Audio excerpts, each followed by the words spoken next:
اعوذ باللہ من الشیطان الرجیم بسم اللہ الرحمن الرحیم رب اشرح لی صدری ویسر لی امری واحلل عقدۃ من لسانی یفقہوا قولی رب زدنی علما اللہم فقہنا فی الدین اللہم انی اسألک علما نافعا وعملا متقبلا ورزقا طیبا اللہم انفعنا بما علمتنا وعلمنا ما ينفعنا وزدنا علما اللہم انی اعوذ بک من علم لا ينفع ومن قلب لا يخشع ومن نفس لا تشبع ومن دعوت لا يستجاب لها۔ السلام علیکم ورحمۃ اللہ وبرکاتہ۔ کیسے ہیں آپ سب؟ امید کرتی ہوں کہ آپ سب صحت اور ایمان کی بہترین حالت میں ہوں گے۔ آج انشاءاللہ ہم اپنے لیسن میں کچھ چیزیں ایڈ کریں گے کہ تجوید کی کیا اہمیت ہے، ہم تجوید کیوں سیکھیں، قرآن پاک میں اللہ تعالیٰ نے کیا فرمایا قرآن کو پڑھنے کے بارے میں کہ ہمیں کیسے پڑھنا چاہیے، رسول اللہ صلی اللہ علیہ وآلہ وسلم نے کیا فرمایا کہ ہم قرآن پاک کو کس طرح پڑھیں۔ تو اللہ سبحانہ و تعالیٰ نے فرمایا وَرَتَّلْنَاهُ تَرْتِيلًا سورۃ الفرقان، اور ہم نے اس یعنی قرآن مجید کو ترتیل کے ساتھ نازل کیا۔ اور پھر قرآن پاک میں ہی اللہ تعالیٰ نے سورہ المزمل میں ایک جگہ فرمایا وَرَتِّلِ الْقُرْآنَ تَرْتِيلًا، اور قرآن کو ترتیل کے ساتھ پڑھو۔ کیوں پڑھو ٹھہر ٹھہر کے ترتیل کے ساتھ؟ کیونکہ جب کوئی ٹھہر ٹھہر کے پڑھے گا تو تب ہی وہ اس قابل ہو سکے گا کہ وہ ایک ایک حرف کے مخارج اور تجوید کے سارے اصولوں کو مد نظر رکھے گا۔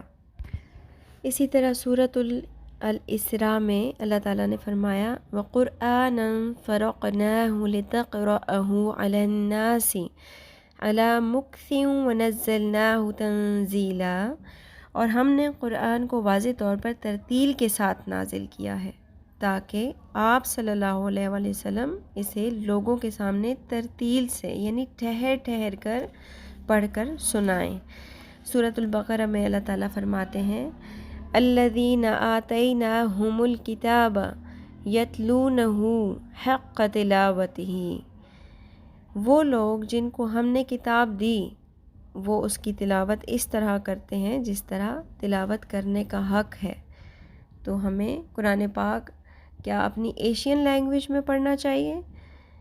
کیا ناظرہ جس طرح ہم پڑھتے ہیں بغیر تجوید سیکھے اس طرح قرآن پاک کو پڑھنا چاہیے، یا جو پراپر عربک ایکسنٹ ہے، جو لہجہ ہے عربی کا، اس طرح سے پڑھنا چاہیے؟ تو اللہ تعالیٰ نے قرآن پاک میں فرما دیا کہ کس طرح ہم قرآن کو پڑھیں ترتیل کے ساتھ ٹھہر ٹھہر کر۔ پھر رسول اللہ صلی اللہ علیہ وآلہ وسلم نے فرمایا ان اللہ یحب ان یقرأ القرآن کما انزل، ابن خزیمہ اس کا ہے ریفرنس، بے شک اللہ تعالیٰ پسند فرماتے ہیں کہ قرآن کو ایسے پڑھا جائے جیسے یہ نازل کیا گیا ہے۔ پھر ہمارے پاس ایک اور حدیث ہے، رسول اللہ صلی اللہ علیہ وآلہ وسلم نے فرمایا اقرأوا القرآن بالحون العربی واصواتها، قرآن کو عرب کے لب و لہجہ اور ان کی آوازوں پر پڑھو۔ یہ سنن نسائی کی حدیث ہے ہمارے پاس، اس کا ریفرنس نسائی ہے۔ تو یہاں پہ تو بالکل کلیئر ہے کہ ہم قرآن کو کس طرح پڑھیں گے، جس طرح یہ نازل ہوا عربی میں، عرب کے لب و لہجہ اور ان کی آوازوں میں۔ تو آج ہم انشاءاللہ اسی مقصد کے لیے سب الحمدللہ اکٹھے ہوئے ہیں ایک گروپ کی فارم میں کہ ہم قرآن کو عرب کے لب و لہجہ میں پڑھیں گے۔ تو کل ہم نے کیا پڑھا تھا؟ کل ہم نے تجوید کے لغوی معنی اور اصطلاحی معنی پڑھے تھے۔ لغوی معنی کیا ہے؟ عمدہ اور حسین کام کرنا، اور اصطلاحی معنی تجوید کے اصطلاحی معنی ہیں ہر حرف کو اس کے مخرج سے تمام صفات کے ساتھ ادا کرنا۔ تو دیکھا جائے تو تجوید بیسیکلی بس یہی ہے، اور انہی 3 ٹاپکس پہ ڈسکشن ہوتی ہے۔ کون سی؟ حروف، ہم نے حروف کو صحیح طریقے سے پڑھنا ہے ان کے مخارج سے۔ نمبر 2 مخارج، مخرج یعنی کہ کس طرح ادا کرنا ہے وہ حرف، وہ ہمارا پرفیکٹ ہونا چاہیے۔ نمبر 3 صفات کی مہارت۔ صفات کیا ہوتی ہیں؟ کسی بھی حرف کی 2 صفتوں میں سے ایک صفت ہوگی، یا تو اس کو پر پڑھا جائے گا اور یا باریک۔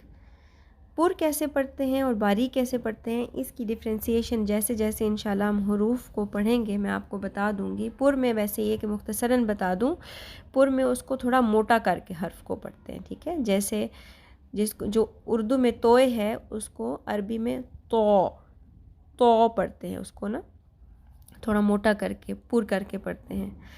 اور سین اور صاد میں یہی فرق ہے کہ سین جو ہے اس میں بھی سیٹی کی آواز ہے لیکن وہ باریک پڑھا جاتا ہے، اسمائل کے اسٹائل میں ہونٹوں کو اسٹریچ کیا جاتا ہے سین۔ اور صاد کو پر پڑھا جاتا ہے، ہونٹوں کو گول کر لیتے ہیں اور زبان کو پیچھے سے اٹھائیں گے تو وہ ایسے منہ بھرا ہوا ہو جائے گا، پر ہو جائے گا، موٹا ہو جائے گا صاد، ٹھیک ہے؟ یہ انشاءاللہ آہستہ آہستہ ہم ایک ایک حرف کو جب تفصیل سے پڑھیں گے تو ہم انشاءاللہ ان چیزوں میں ایکسپرٹ ہو جائیں گے اللہ کے حکم سے۔ تو گویا یہ جو 3 چیزیں ہیں، حروف، مخارج اور صفات کی مہارت، جو بھی انسان ان تینوں چیزوں کے اوپر عبور حاصل کرے گا تو اس شخص کے بارے میں کہا جا سکتا ہے کہ یہ بہترین قاری ہے۔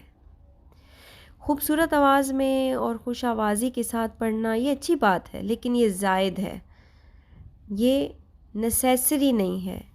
ضروری یہ ہے کہ ہمارے غلطیاں نہ ہوں۔ ہمارے ہاں بدقسمتی سے مخارج اور صفات کا تو موسٹلی لوگوں کو آئیڈیا ہی نہیں ہوتا، لیکن آواز میں بڑی خوبصورتی سے بڑا اتار چڑھاؤ رکھا جاتا ہے۔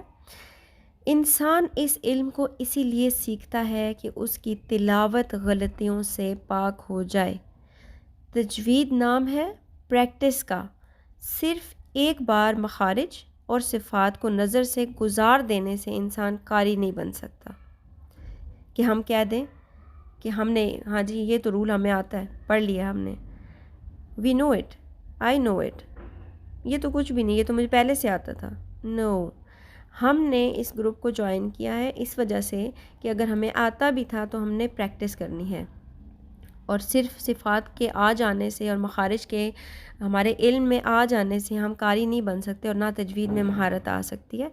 تو جو بیسٹ طریقہ ہے وہ جتنی پاسبل اونچی آواز سے آپ انشاءاللہ مخارج کی پریکٹس کریں گے اتنی ہی آپ اس میں ایکسپرٹ ہوں گے انشاءاللہ۔ چلیں جی، یہ تو ہمارا ہاف ٹائم ہو گیا ریویژن کا تجوید کی۔ آج ہم پڑھیں گے تجوید القرآن کی تعریف۔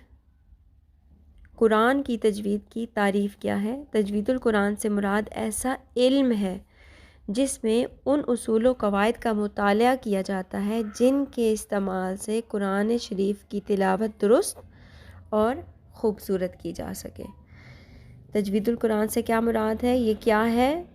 ہم نے پہلے پڑھا تجوید کی لغوی معنی، پھر اصطلاحی معنی، اور اب ہم پراپر جو ٹرم ہے تجوید القرآن اس کی ڈیفینیشن پڑھ رہے ہیں۔ تجوید القرآن سے مراد ایسا علم ہے جس میں ان اصول و قواعد کا مطالعہ کیا جاتا ہے جن کے استعمال سے قرآن شریف کی تلاوت درست اور خوبصورت کی جا سکے، ٹھیک ہے؟ اور پھر نیکسٹ ہمارا ٹاپک ہے تجوید کا موضوع۔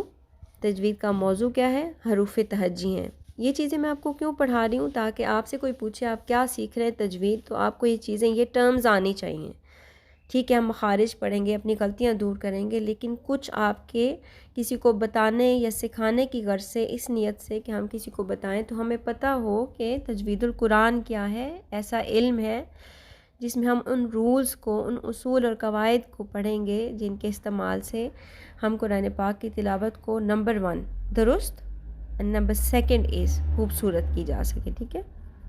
اور موضوع کیا ہے؟ ٹاپک ہے تجوید کا حروف تہجی، یعنی کہ تجوید بیس ہی حروف کے اوپر ہے۔ موضوع ہم حروف تہجی ہی رکھیں گے، اسی کے اوپر ہم انشاءاللہ آگے جائیں گے۔ مخارج میں ہم نے کل مخرج کی تعریف کی تھی۔ مخرج کی جمع مخارج ہے، اور مخرج سے مراد ہے کیا؟ کسی حرف کے نکلنے کی جگہ ہے۔ الف کا مخرج ہم نے پڑھا تھا، الف منہ کے خالی حصے سے ادا ہوتا ہے۔ یہ بہت آسان مخرج میں آپ کو پڑھا رہی ہوں، اور الحمدللہ اس میں ہم کوئی غلطی نہیں کرتے ہیں، اسی لیے میں آپ سے اس کا فیڈ بیک نہیں لے رہی، آپ سے سبق نہیں سن رہی ہوں۔ آگے انشاءاللہ جہاں پہ مجھے لگے گا کہ اس میں آپ لوگوں کی پریکٹس کی ضرورت ہے تو آپ لوگوں نے سبق سنانا بھی ہوگا انشاءاللہ، ٹھیک ہے؟ اپنی آواز میں ریکارڈنگ کر کے یا مجھے وائس میسج کر دیں گے میرے، آپ الگ سے سیپریٹلی بھی کر سکتے ہو، ٹھیک ہے، پرسنل اکاؤنٹ میں، یا پھر اسی گروپ میں بھی کر سکتے ہو۔ آج ہم پڑھیں گے با کا مخرج۔ تختی نمبر اول میں الف کے بعد حروف مفردات میں با آتا ہے۔ با کا مخرج کیا ہے؟ ہونٹوں کے تر حصے جب آپس میں مل کر جدا ہوتے ہیں تو با ادا ہوتا ہے۔ با کا مخرج کیا ہے؟ دیکھیں، ہونٹوں کے دو حصے ہوتے ہیں، باہر والا خشک حصہ ہوتا ہے اور اندر والا جو منہ کے اندر زیادہ تر اٹیچ رہتا ہے وہ تر ہوتا ہے۔ ہونٹوں کے تر حصے جب آپس میں مل کر جدا ہوتے ہیں تو با ادا ہوتا ہے۔ اب آپ با کا مخرج چیک کریں، کس طرح کریں گے کہ با کو ہم نے ساکن کر لینا ہے۔ اس سے پہلے الف لگا کے اس کے اوپر زبر، پھر الف کے نیچے زیر اور پھر الف کے اوپر پیش لگائیں گے۔ کس طرح؟ اب آپ چیک کر رہے ہیں کہ اب ساؤنڈ میں کیا ہوا؟ ہونٹوں کے اندر جو تر حصے ہیں وہ آپس میں ملے پھر جدا ہوئے۔ اب، اب، اب، آپ سب مل کے پڑھیں گے۔ اب،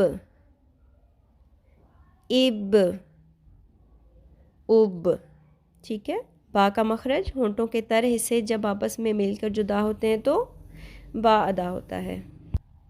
چلیں جی، الحمدللہ ہمارا فرسٹ پارٹ کمپلیٹ ہو گیا۔ اب ہم بڑھتے ہیں ہمارے لیسن نمبر 2 کے سیکنڈ پارٹ کی طرف، جو کہ ہم نے ایک اپنے زندگی کو رسول اللہ صلی اللہ علیہ وآلہ وسلم کے پیاری سنتوں اور پیارے طریقوں پر گزارنے کا ہم نے انشاءاللہ عہد کیا ہے کہ ہم نے اپنی زندگیوں میں سنتوں کو لے کر آنا ہے اور اپنی پوری زندگی کو عبادت بنانا ہے۔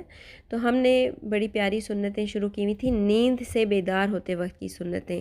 تو نیند سے ہم جب بھی بیدار ہوں گے، چاہے وہ صبح کا ٹائم ہے یا دن میں ہم نے قیلولہ کیا یا کسی ٹائم بھی ہم سو کر اٹھے، ہماری آنکھ کھلی اور ہم نے اٹھنا ہے، تو ہم انہی سٹیپس کو فالو کریں گے۔ کل ہم نے کون سے 2 سٹیپس پڑھے تھے؟ نمبر 1، نیند سے اٹھتے ہی دونوں ہاتھوں سے چہرے اور آنکھوں کو ملنا ہے تاکہ نیند کا خمار دور ہو جائے، نیند کا اثر دور ہو جائے۔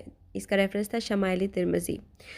سیکنڈ پہ ہم نے دعا پڑھی تھی، بیدار ہونے کے بعد اور بستر چھوڑنے سے پہلے دعا پڑھنی تھی، الحمدللہ الذی احیانا بعدما اماتنا والیہ النشور۔ تمام تر تعریفیں اللہ تعالیٰ ہی کے لیے ہیں جس نے ہمیں مارنے یعنی سونے کے بعد زندہ کیا یعنی اٹھایا، اور اسی کی طرف ہمیں لوٹ کر جانا ہے۔ صحیح بخاری شریف، صحیح مسلم شریف، دونوں میں اس کا ریفرنس ملے گا آپ کو۔ مارنے کا ذکر کیوں ہوا اور زندہ کرنے کا کیوں ہوا؟ کیونکہ نیند بھی عارضی موت ہی ہوتی ہے، ہم ہوش میں نہیں ہوتے اس ٹائم۔ چلیں جی، آج ہم نے 3rd سٹیپ پڑھنا ہے نیند سے بیدار ہوتے وقت کی سنتوں میں سے کیا ہے؟